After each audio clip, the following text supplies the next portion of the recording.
All right, ladies and gentlemen, in the next couple of minutes, I'm going to reveal a meta ad account structure that has never been revealed before, and it's the basis for roughly 100 creative tests a week with 2 primary lead gen funnels, and it's responsible for making Perspective a multi-8-figure business. All right, let's jump right in.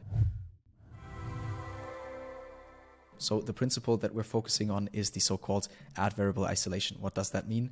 We only want to test one ad variable at a time to actually know which variable leads to success in a creative. And the goal here is to find as many winning combinations of ad variables as possible. So how do we do that? We basically have a simple 3-phase process with 3 campaigns, one being the message testing ABO, the second being the conversion testing ABO, and the third being the conversion CBO. Now, we always want to start out in the message testing campaign. And this message testing campaign is a traffic campaign that usually has broad targeting, and we kill ads at roughly 1,000 impressions, not the ad set, but the ad itself, with a budget of $25 a day on the ad set level, and the winners are the top 3 to 5 lowest CPC creatives. Now, why do we run a traffic campaign and don't run a conversion campaign? And the reason is pretty simple. Within conversion campaigns, you usually have way higher CPMs, so it costs you much more to figure out if a creative is working or not. And as we are running traffic to funnels, so we're sending traffic outbound from Facebook, we want to make sure that CPCs are low before we test them in the conversion campaign. And what does this look like? So let's just say we do have a fresh ad account. We maybe have tested a bunch of creative, no first variations that have been running well. And what we want to do in this message testing ABO campaign is we want to test, first things first, new creative with proven copy and audience. If you don't have proven copy, no proven creative, no audience, no proven audience, then you just have to jump in with some variables, right? As you don't have any control that you can test against. But in this case, we start with a new creative test where we have, for example, the broad targeting if we have tested that before, and a proven copy if we have tested copy before. So let's just say we have 10 different creatives that we get on Monday morning. And so what we want to do is we test one ad set with these 10 creatives. As I said, we have $25 a day on these ad sets, and we just let them run until each of them has 1,000 impressions. Once that's successfully done, we see which of these creatives have the lowest CPC. In this case, for example, let's say V1, V2, and V3, as well as V4, have the lowest CPC. And what we then want to do is we bring them over to our ABO conversion testing campaign. In this campaign, we do run on lead/conversion objective. We have broader audience targeting, depending, of course, of what you tested before, right? If we just have did the message testing campaign in broad, then we want to bring these winning creatives from the message campaign also into broad targeting in the conversion campaign. We just want to keep the variables the same, just have that one different variable, right? And so the kill point here is the 2x CPA on ad level as well. The budget is 2x CPA as well. And the winners are the ones that hit 10 results at our goal CPA. Now, just quick example. Let's say we run an ad set here and our goal CPA is $30. Then we would start this ad set at $60 a day. If over the total lifetime, one ad has spent more than $60 without a conversion, or with just, for example, one conversion, so it's double the price that we want to have, then we kill it. If an ad has 10 conversions at our goal CPA, so at $30 each, then that's considered a winner. Now, what does this look like in this ad set specifically? So what we do is we take over the 4 winning creatives that have the lowest CPC from a message campaign into the conversion campaign, and the setup is exactly the same. So same copy that we tested in the message campaign, same creatives that we tested in the message campaign, and the proven audience if we have one. So let's say we test these 4 creatives and it turns out V1 and V2 are definitely the winners. They have more than 10 or equal to 10 conversions at our goal CPA, then we want to take them over to scaling. And in this case, as we tested this on broad targeting, of course, we want to jump in and also run a broad ad set within our CBO. Quickly, as to the setup for the CBO campaign, once again, it has the conversion objective. It only has winning audiences, and the kill point here is 2 to 3x CPA on an ad level as well. Sorry, I have to quickly fix that. So that means, for example, we want to have a little bit bigger spectrum before killing an ad here, just because we want to make sure that it has stable performance and there can be volatility on a day-to-day basis, right? So we look at this at roughly 4 days, so the last 4 days, and if an ad has, over the last 4 days, spent 2 to 3x CPA, then we kill this ad. The budget for this campaign, because we set the budget on the campaign level, of course, is CPA times 50 divided by 7 per day per ad set. What does that mean? So we know that, for example, an ad set needs 50 conversions in the last 7 days to actually exit the learning phase. So after it exits the learning phase, it's usually way stabler and gets better performance. So we really want to optimize for stability here and want to make sure that each ad set gets at least 50 conversions.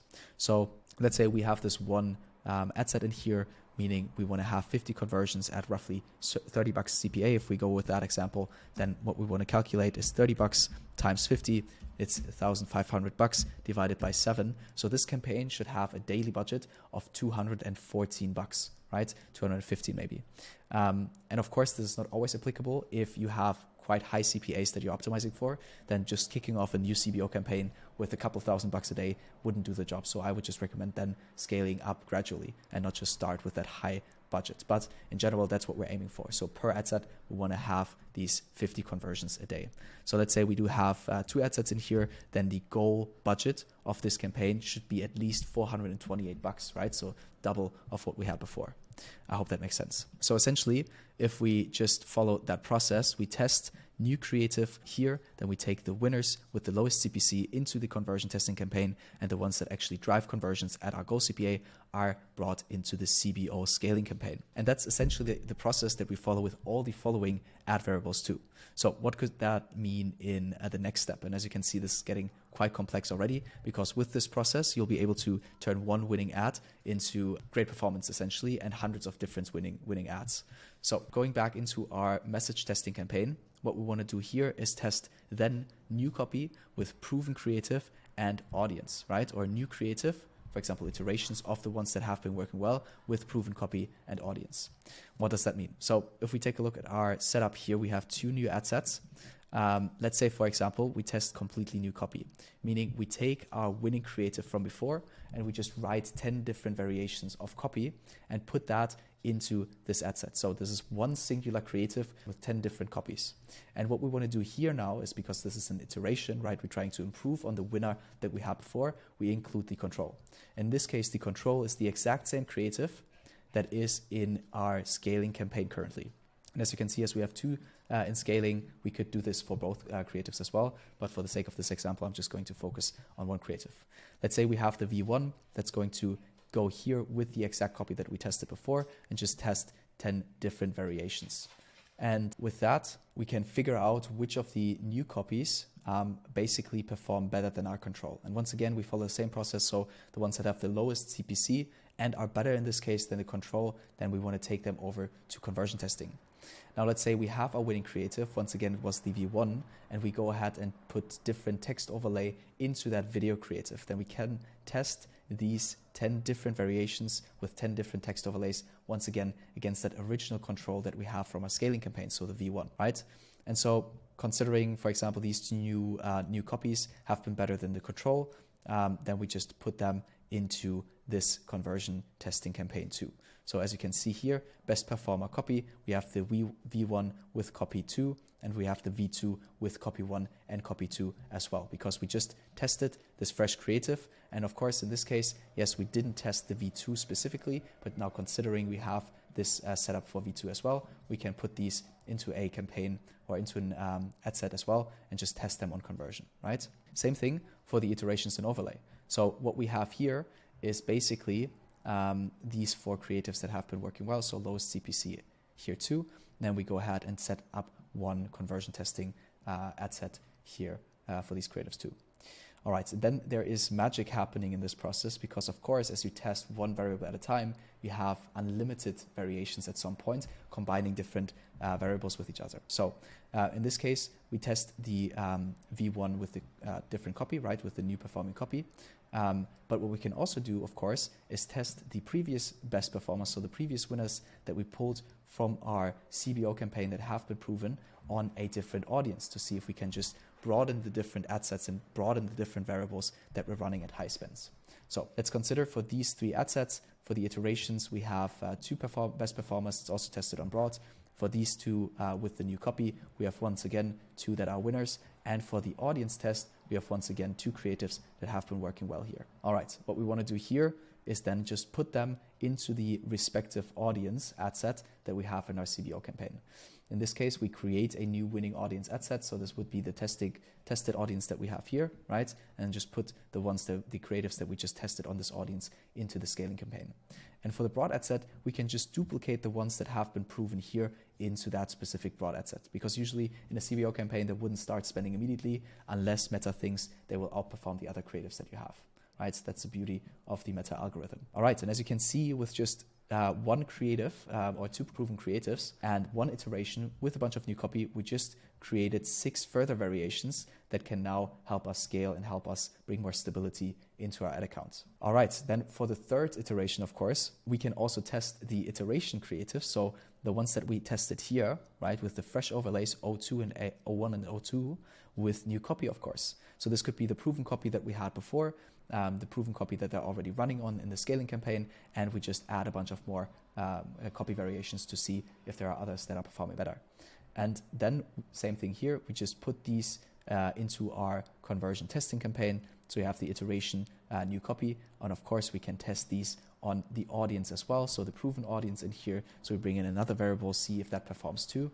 And then we can once again add more creatives to our scaling campaign. All right, so this is essentially the whole process. I know this gets quite a lot, especially if you have a lot of variations, but the key principle here is we always test one variable with proven variables before. So you have 3 options, right? You have the copy, you have the creative, and you have the audience. And we only test one at a time. And with that, of course, per winning creative, you also have 2 different variables that you can still test if they haven't been tested before. And this essentially allows us to broaden the scaling campaign as much as possible, to bring as many creatives in there as possible, so that when one creative doesn't work anymore and we have to kill it, there are dozens of other creatives that are carrying on the spend. All right, so this is essentially the whole process that we use in our Meta ad account. As I said, this gets quite big, especially if you have lots of creative throughput, but lots of creative throughput is needed for you to actually have great performance, because finding winners that are really carrying a lot of spend, so 50,000 to 100,000 profitably, is something that is not happening all the time, and you want to optimize for that luck, right? And especially as you carry along with iterations and you always improve on winning creatives, you can ensure that the creatives that have been performing before, you prolong the lifetime for them. So essentially, we leave less things up to chance and make sure that we can spend more money on the winners that we had before and find new winners all the time. Okay, so that's essentially the whole process. If there are any questions, just let me know in the comments. Other than that, I hope you got some value from this video. Leave us a like, click the sub button, and then I'm looking forward to see you in the next one. Cheers.